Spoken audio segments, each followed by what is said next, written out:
Good afternoon. My name is Shane Colon. I'm Hosni. I'm Coverston. And our mentor is George Dulacrovich, and we're here to present our work on a low-cost aerospike nozzle for immature rocketry applications. So the scope of our project was to design and build an aerospike nozzle that would outperform a conventional conical or bell nozzle. This aerospike nozzle was to be retrofitted on a 54mm solid grain propellant motor, and that motor is selected to be used on our competition rocket for an intercollegiate rocket engineering competition. This competition states that we use an experimental motor to launch a 30-pound payload to an altitude of 20,000 feet. Now it's important to understand some of the fundamentals behind rocketry nozzles. Rocketry nozzles are typically optimized for a specific altitude. So in our case, we would optimize our nozzle for something just under the 20,000 foot limit that we're looking for. And in cases where we're above or below this optimized altitude, we're losing efficiency in the actual nozzle. So in the case of an underexpanded nozzle, the ambient pressure is higher than the exhaust pressure, pinching down on the exhaust flow like we have in the bottom right hand corner. In the case where we have an overexpanded nozzle or overexpanded flow, the exhaust flow is going past the geometry of the nozzle, thus also reducing our efficiency of the nozzle. This is where our aerospike comes into play. The aerospike is considered as an altitude compensating nozzle. What this means is that in the over and underexpanded states, our nozzle is gaining back some of that lost efficiency that you would get in a conical or bell nozzle. So on the far left side, we have the underexpanded condition, but you can see that the exhaust flow is now following the geometry of the aerospike. This is where we're increasing our thrust and gaining back some of that lost efficiency. In the case where we have overexpansion, the aerospike will actually create shock diamonds that restrict the exhaust plume from expanding more than a bell or conical nozzle would. So before we began our design approaches, we had to consider a lot of engineering design constraints, and it was for the safety of ourselves and for the integrity of the nozzle since we're dealing with solid rocket propellants. TRA states that we need to have materials that are not steel or frangible. In this case, we use a lot of aluminum components, including our top and bottom bulkheads. The exception to this, of course, is our fasteners and washers, which can be steel, and that is what we ended up using for our final assembly. Then we also use another set of standards that stated that we had to have electronic ignition. This is so we can be at a safe distance while testing our actual motor. In addition, we have to have some sort of insulating liner between the motor casing and the actual fuel grain. We inserted a plastic lining that went between both these elements to actually protect the motor casing. And finally, the design of the motor had to be such that in the case of a rupture or some sort of failure, the parts wouldn't be expelled more than 20 feet away for the safety of the user. So now I'll hand it over to Joe, and he'll quickly go over some of our design approaches for this project. Okay, so to start with, the way we decided to make our initial design for the aerospike is we used a NASA tool. So it's slightly restricted. It's called ADAPT, the Aerospike Design and Performance Tool. So that gives us the initial curve of the aerospike nozzle, but doesn't actually generate closure for us. So what we did from there is I made a quick SolidWorks model of, all right, this is the curvature that we have. That's the drawing that we see right here. Then I took that from SolidWorks, threw it over into a commercial CFD software called StarCCM, and then I asked it to optimize this specific exit closure right here, change the geometry right here, and actually somewhat shift the curve without really changing it, this rounded edge right here, and give me a more optimized design of this rocket. And Optimate is the program that's running in Star to actually do that, and it's a multi-parameter optimization tool. So what I ended up doing is I ended up optimizing for the maximum Mach of the exit flow of this rocket, and it kind of sort of gave me geometry for that. Some of the conditions I used for that was I initialized the entire area over here to about 1,000 psi, which was right around the operating pressure that we were going for this solid rocket. Okay, so here we actually see the optimized design. I guess we'll watch that on screen here. The exit was actually designed by Optimate. It actually threw these pieces of geometry in there and actually started shaping that channel. So you can see this is the ground level. We also have the ground level thrust that we got from this nozzle as well, based off of that 1,000 psi. Solid rockets don't exactly operate at the same pressure for really that long at all. So this is sort of like reality, but only for a brief moment in time. This is generating this exact amount of thrust. As you can see, like Shane mentioned, the exhaust column is somewhat straight because it was optimized roughly for ground level. And you notice the Mach number is about 3.21 at its maximum. So we go on to the next slide right here. Okay, so here's the altitude compensation section of the aerospike nozzle.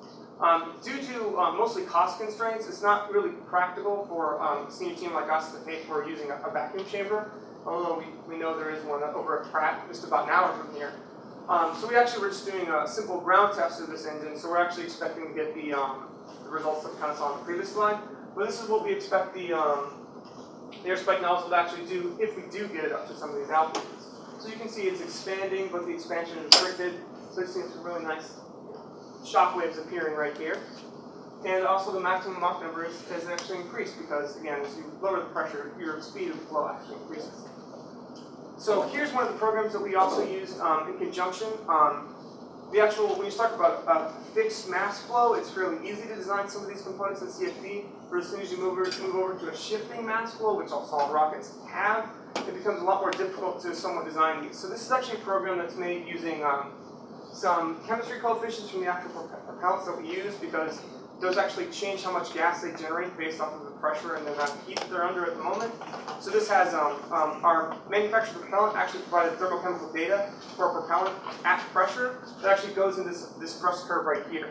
So we said, all right, we light this guy up, what's our expected thrust curve to be based off of the amount of propellant that we have and this specific throat we have, all of that. So here's a thrust curve that we are more or less expecting to get from this rocket. The only thing with this program is it's known that it does tend to estimate the time of your burst to be a little bit short, because it assumes, naturally being, a fairly simple program, we have some kind of instant ignition, there's no chuffing, and that everything perfectly lights. So that's why the thrust curve is actually in a very short amount of time that probably isn't realistic for most commercial motors. All right, so then move on to the actual sizing of some of the rocket propellants. In a solid, we sort of designed this around the actual solid propellants that were going to be placed into the rocket. So it's kind of a circular design process. You know about what size your nozzle needs to be, which then leads you back into size, how much area do I want to expose my fuel grains, which then kind of leads you back into all right, how big is my nozzle actually going to be? One of the cooler functions of software is it actually does know how to model the erosion of our nozzle, because solid rocket fuel actually puts out a lot of solid particulate, which actually erodes a lot of the internal surfaces of rockets.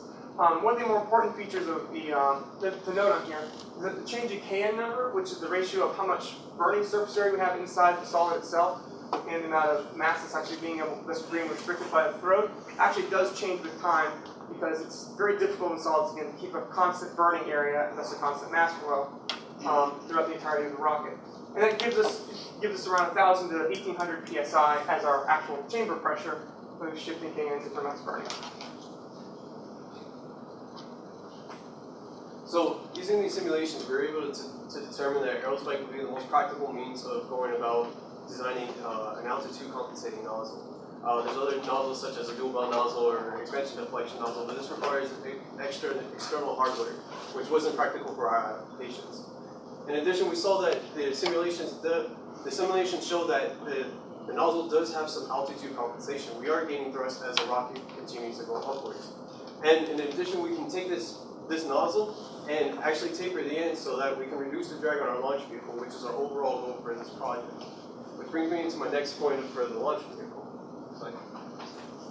So on the top right-hand corner, we have a CAD model of our competition rocket, where we have a zoomed-in view with the aerospike actually integrated into our launch vehicle for the IRAC competition. The nice thing about this is it still uses that 54mm solid motor that we were planning on using anyway, except we're going to be gaining a little more thrust out of that motor. In addition, we're going to be using a foam block to protect the graphite insert, since it is a bit fragile, so that way we can protect it while it's moving from, say, the launch site to our bin and to the competition as well. Now, in order to evaluate the performance of this nozzle, we had to come up with some sort of testing apparatus. We take a 200 kilogram load cell, calibrated and programmed it to output data to Arduino Uno that we use as a data acquisition unit. This Arduino Uno would then export data in a string format to a laptop that had Excel open, and it would plot that data for us live time so we can evaluate and then analyze our data. So Elmer's going to go over our testing apparatus and our testing results. Thank you, Shane. Now, before we talk about the results, I would like to further talk about our apparatus and how we handled our static testing. So if you look at the illustration that we have in the middle here, you would see that we started off with a steel railing that was mounted onto a cement block on the floor, and from that we had two sliding apparatuses that were holding the motor, and that motor had a load cell on top of it that Shane mentioned earlier. And the idea was to have, after thrust, we would have the motor hit the load cell, and from that we would be able to calculate our forces and everything.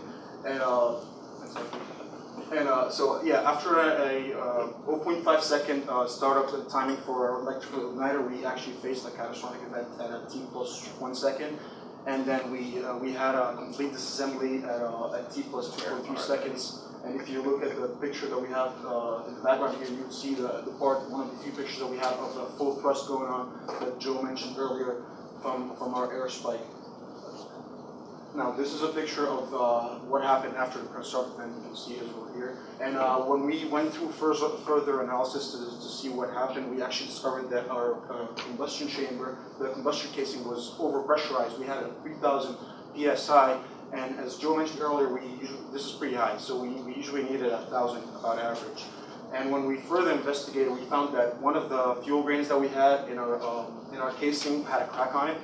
And after contacting our manufacturers, they told us that this happens in 1 out of 8 reloads, so it's pretty common and couldn't control. However, the failure occurred in a safe and controlled manner, and everybody involved in the experiment was safe, and we managed to salvage most of the parts, and that goes back to us using the engineering standards that Shane mentioned earlier. For our cost analysis, when we took on this project, we wanted to create something that was more advanced and also cost efficient than a regular bell nozzle, if you will. So we had our prototyping cost at $750. However, we expect our projected cost to be $290 compared to a commercial motor system. And mentioning also that the commercial system has a nozzle and a top closure. We had to add those to our air spike nozzle. And here we have a small comparison between our air spike and accessory reload, and you can see that we're pretty much in the ball range of what they offer.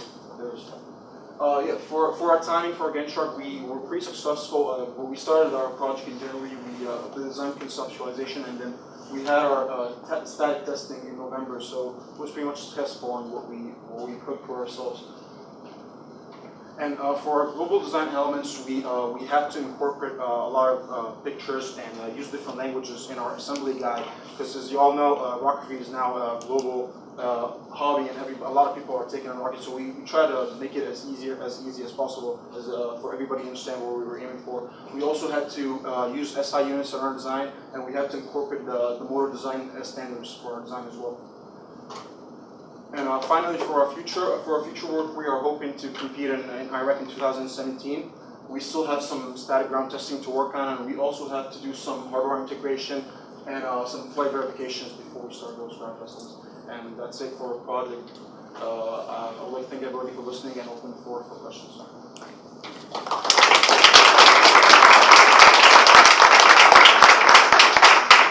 Go for it. Did you do any thermal analysis on your air spike? Yes, we did. And it showed that it wasn't going to melt? Oh yeah. Yeah, the actual chunk that's inside here, right here, is stainless 440. So you're talking about taking 4 or 5 seconds, even at 5,000 or 6,000 degrees Fahrenheit. It's not really going to erode or melt.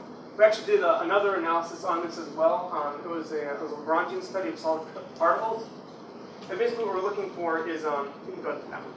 So basically what we're actually looking for in the design of this thing was how do we make sure that nothing jams, and how can we actually take something that's easy to machine and just alter it quite a little bit and actually get quite a decent amount of performance out of it. The choking on this thing is about 5 to 1 from this to the actual air spike, and we're like, all right, fine, so we're not going to really have any jamming solid particles in the system.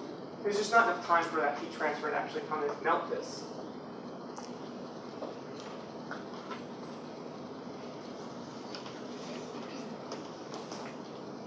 So where did you do this testing? This testing was done at an Everglades facility. Yes. We basically kind of looked around the area and we're like, all right, where can we get 1,000-foot safety distance for one of these tests? And so we found this abandoned house. At 1,000 foot? Well, I mean, And the 1,000 feet It wide, had- because yeah. you're not always, although we do design the standards, and you can see that the casing actually fractured perfectly in that, didn't send particles everywhere. So you didn't have this going on. No, it actually, as you saw in It stayed. the other slide, it Yeah, more or less retained the whole thing. The idea was to just hit the load cell. It wasn't supposed to go. Yeah, so these clips are made out of steel, Yeah. and so they just kind of stretch for a couple of seconds and then they go back. So, it retains the thing the whole time. That's part of the thing. You don't want to have runaway motors or anything like that. That would attract, unwanted attention, or you don't want to, blow up large launch vehicles or anything like that. People start really scrutinizing you to do that.